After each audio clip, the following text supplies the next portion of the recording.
Hello अस्सलाम वालेकुम। Organic chemistry को क्लास 10 की केमिस्ट्री को आगे बढ़ाते हैं। Chapter number 3 organic chemistry. Organic chemistry जो है उसको हम जनरली एक डिटेल के साथ समझने की कोशिश करेंगे। उसकी डिफिनीशन और कुछ थ्योरी उसके मुताबिक पेश की गई। पहला ऑर्गेनिक केमिस्ट्री जो है वो ये the branch of chemistry in which we study hydrocarbon and their derivative, यानी ऐसे कंपाउंड्स को स्टडी करते हैं कि या तो वो प्योरली हाइड्रोजन और कार्बन पर मुश्तमिल होंगे यानी हाइड्रोकार्बन होंगे, या ऐसे कंपाउंड को स्टडी कर रहे होते हैं ऑर्गेनिक केमिस्ट्री के अंदर जो कि हाइड्रोकार्बन से अहस किए हुए हों, यानी वो जो उसका प्रिकार्सर हो वो तैयार किए गए हों हाइड्रोकार्बन से। ऐसे जो ऐसी केमिस्ट्री है उसको हम ऑर्गेनिक केमिस्ट्री बोलते हैं। यानी ऑर्गेनिक केमिस्ट्री में टू बी मोर स्पेसिफिक हम ऑर्गेनिक कंपाउंड्स के बारे में पढ़ते हैं। ऑर्गेनिक कंपाउंड्स क्या है? वो हाइड्रोकार्बन और उसके डेरिवेटिव्स को हम क्या बोलते हैं? हाइड्रोकार्बन बोलते हैं। अब देखिए समझे बात को। हाइड्रोकार्बन क्या है? वो कंपाउंड जो कि हाइड्रोजन और कार्बन पर मुश्तमिल हो, नाम से ही जाहिर है। डेरिवेटिव्स क्या है? ऐसे कंपाउंड जो कि हाइड्रोकार्बन से ही बनाए गए हों, बाकी किसी चीज से नहीं, हाइड्रोकार्बन से बनाए गए हो, उसको उस कंपाउंड को क्या बोलते हैं? उसके डेरिवेटिव्स बोलते हैं। फॉर एग्जांपल यहां पर मेरे पास एक एग्जांपल है मीथेन। मीथेन CH4 जिसका फार्मूला है, जो डोमेस्टिक गैस है, हम जो घरों में सिलेंडर वगैरह में भरते हैं ज्यादातर वो मीथेन ही होता है। तो ये हाइड्रोकार्बन है CH4, यानी कार्बन और हाइड्रोजन पर मुश्तमिल है। तो ये एक किस्म का क्या है? हाइड्रोकार्बन है।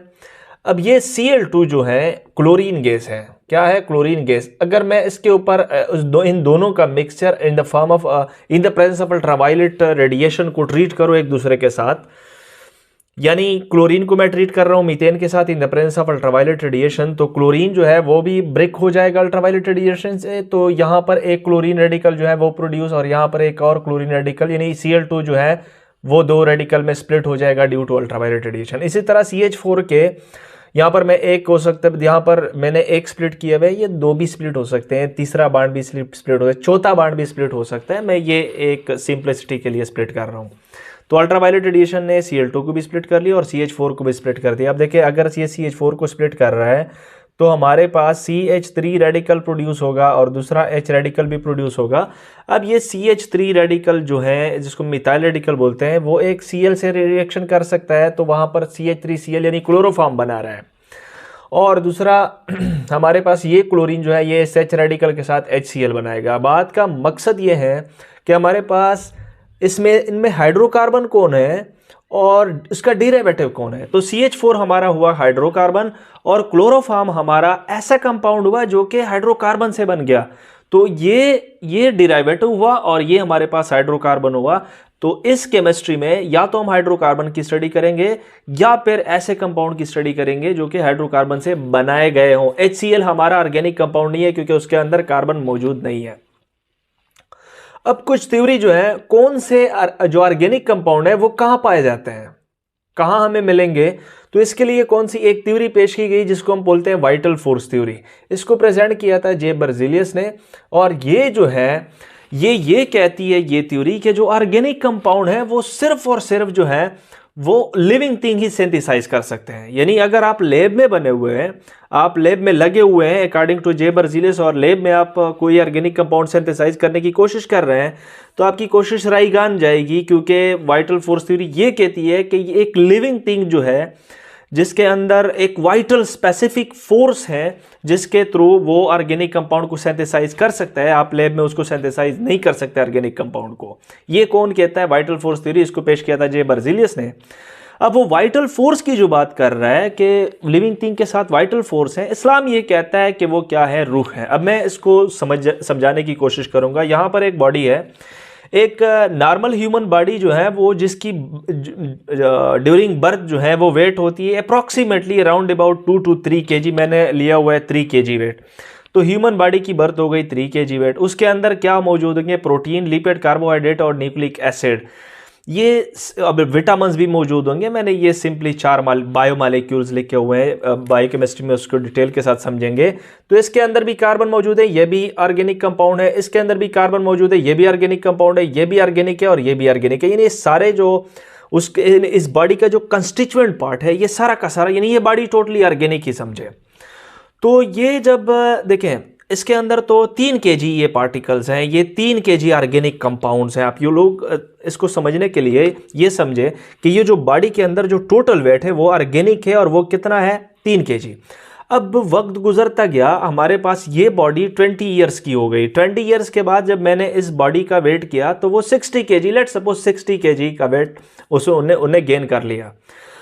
अब ये वाइटल फोर्स थ्योरी ये कहती है जब तक ये बॉडी जो है वो हमारे पास जिंदा होगी, उसके अंदर ऑर्गेनिक कंपाउंड सिंथेसिस स्टार्ट होगी, सिंथेसिस होगी, क्योंकि ये उसके पास ही सिर्फ अथॉरिटी है कि वो इन ऑर्गेनिक कंपाउंड की सिंथेसिस कर जाएं। ये लैब में आप सिंथेसाइज नहीं कर सकते। यानी ऑर्गेनिक कंपाउंड जो है वो ओनली, और देखिए यहाँ पर 3 केजी ऑर्गेनिक कंपाउंड थे। अब वक्त के साथ साथ इसके अंदर रूह प्रेजेंट थी, इस्लाम के रूह से, वाइटल फोर्स इस्लाम में उसको हम रूह कह सकते हैं, उसके अंदर रूह प्रेजेंट थी, उसका वेट बढ़ता गया। जाहिर सी बात है 3 केजी से 60 केजी, तो यहाँ 3 केजी ऑर्गेनिक कंपाउंड थे, यहाँ पर 60 केजी ऑर्गेनिक कंपाउंड हो गए।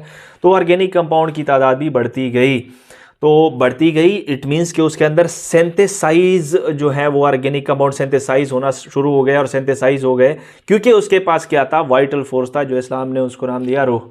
अब जो ही ये बॉडी डेड होगी तो जाहिर सी बात है ये 60 केजी जो है ये फिर और ऑर्गेनिक कंपाउंड में कन्वर्ट होंगे, और उसका जो फर्दर सिंथेसिस है वो क्या हो जाएगा, स्टॉप हो जाएगा। ये vital force theory up to some extent चलती रही। फिर उसकी क्या हुई, रिजेक्शन। एक साइंटिस्ट था जिसका नाम था फ्रेडरिक वोलर, और ये स्टूडेंट भी था जे बर्जीलियस का।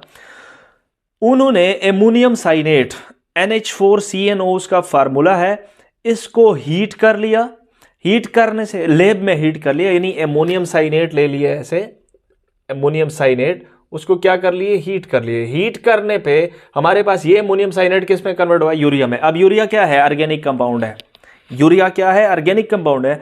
उसने एमोनियम साइनेट को लैब में हीट कर लिया। अब ये तो कहता है लैब में आप सिंथेसाइज नहीं कर सकते, उसने जस्ट एमोनियम साइनेट को लैब में हीट कर लिया, और तो उसके हमारे पास रिजल्ट में क्या बना, यूरिया बना।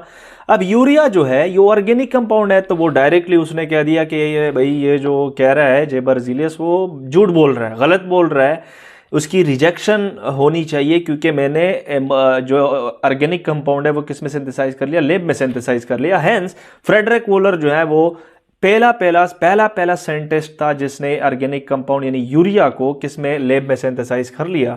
बाद में एसिटिक एसिड, आजकल तो पेट्रोल भी सिंथेसिस हो रहे हैं, FT प्रोसेस, फिशर-ट्रॉप प्रोसेस जो है वो पेट्रोल सिंथेसिस कर रहा है किसमें, लैब में। तो पूरा का पूरा जो लेक्चर है आप, आई होप आप लोगों को समझ आ गया होगा। Thank you.